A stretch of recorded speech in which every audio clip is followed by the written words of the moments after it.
Hello guys, welcome back to Invested Thoughts. What sets index funds apart from one another? ETFs versus mutual funds. Both are distinct but comparable investment vehicles with distinct advantages and disadvantages. These terms are frequently used and many people actually mix them up, so I know it can be hard to understand. I actually have a degree in finance, but I didn't even know this when I first put money into ETFs.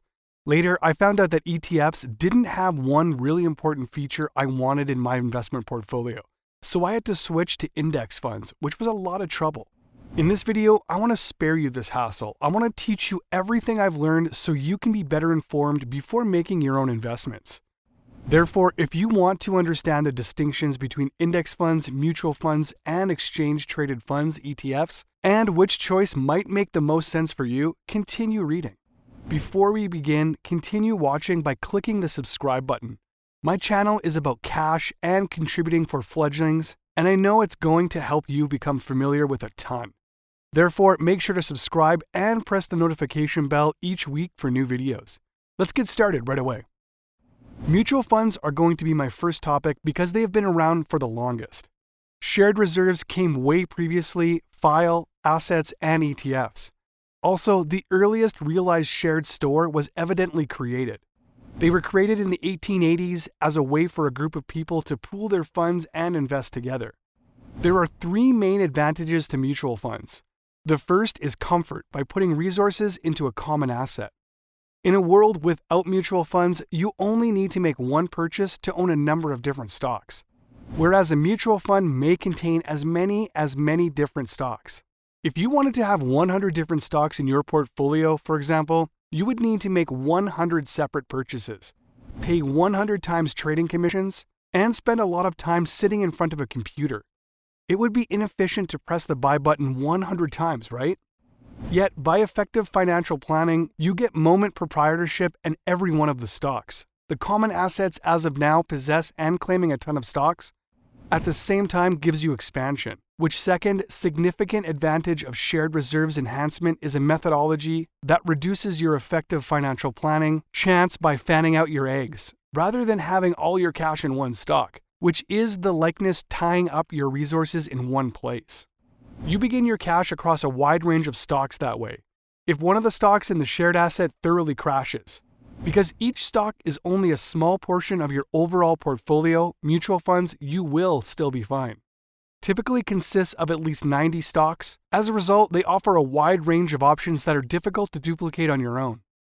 The fact that investment professionals oversee mutual funds is the third advantage.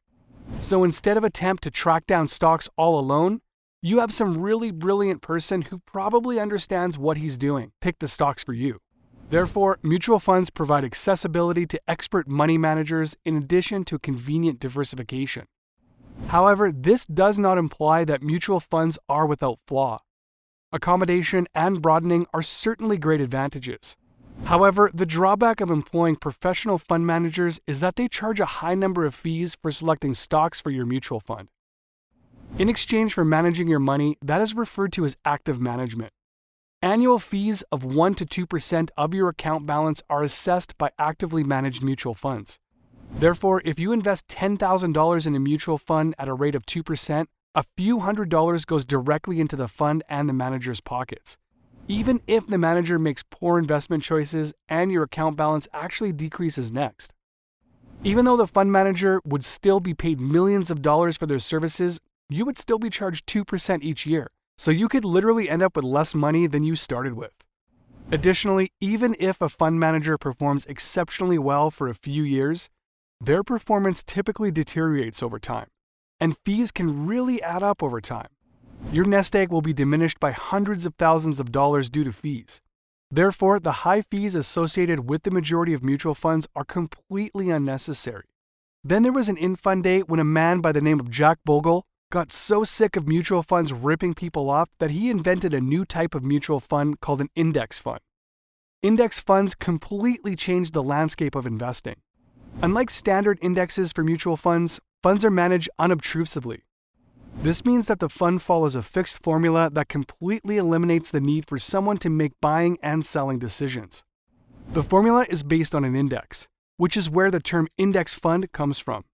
Instead of paying a costly fund manager to do active management, the index is a sample of the stock market. Additionally, rather than searching through thousands of stocks one by one, indexes were developed as a means of quickly evaluating the performance of the stock market. And an index is just one simple thing. All you have to do is look up to see how the stock market did that day. If you don't know what a stock market is, watch the video right here for a comprehensive explanation. Therefore, in the 1970s, Jack Bogle established the index fund, which mirrored. One of the world's most widely followed indexes is the S&P 500 index. Since the fund only purchases stocks that are included in the S&P index, you won't be paying for an expensive fund, so fees are much, much lower. The Vanguard S&P 500 index fund charges a peanut-sized annual fee to managers to make these decisions for you. So, list reserves are a kind of shared store. All X assets are common assets, yet not all. Common assets are file reserves. An index fund will make it abundantly clear that it tracks an index and which index it tracks. For instance, if you look up the FIA X on Vanguard.com, the title includes the words index fund here. Therefore, it is pretty clear that it is an index fund. Additionally, the prospectus of the funds specifically states that the fund's employees are engaged in an indexing investment strategy that is intended to track the performance of the Standard & Poor's 500 file, a generally perceived benchmark of US securities exchange execution. It doesn't get any clearer than that, but that is not an index fund for a mutual fund. This advisor independently selects and manages a portfolio of common stocks for the fund, according to the prospectus. In a nutshell, this is how you can tell the difference between actively managed mutual funds, which are not index funds, and move on to ETFs, and mutual funds, which are index funds. ETFs, also known as exchange-traded funds, were introduced about 15 years after the first index fund. With one major difference, ETFs are very similar to index funds. You can only buy and sell shares once a day with index funds. However, you can purchase and sell shares with ETFs. Even though an ETF is not a stock, you can buy and sell them like stocks whenever the stock market is open. ETFs and index funds are frequently referred to as the same thing. However, they are distinct concepts. If you wanted to invest the S&P 500, you could choose an ETF like the Spider S&P 500 ETF or an S&P 500 index fund like Vanguard 1 I mentioned earlier. The question you need to ask yourself is whether or not I need the 24/7 tradability that an ETF provides, or if I am just good with an index fund in my experience. Is it true that being able to trade ETFs doesn't help you achieve long-term goals? Success in investing due to the fact that it trades like a stock and can be charted like a stock. It truly just energizes rash trading, and human instinct has an inclination towards betting like the way of behaving, which is clearly something contrary to shrewd money management. Therefore, I personally believe that ETFs cause more harm than good, so why bother with the traditional temptation? So in the event that you're not sure whether you ought to go with ETFs versus file reserves, I would suggest simply picking list reserves. The majority of people will only need to buy once, hold, and then sell when they retire, so you won't be tempted to do so with your money. Therefore, you really do not require an ETF's 24/7 trading capability. I like index funds for yet another reason, and this is a significant one in itself. Additionally, I switched from ETFs to index funds due to their automatic reinvestment feature.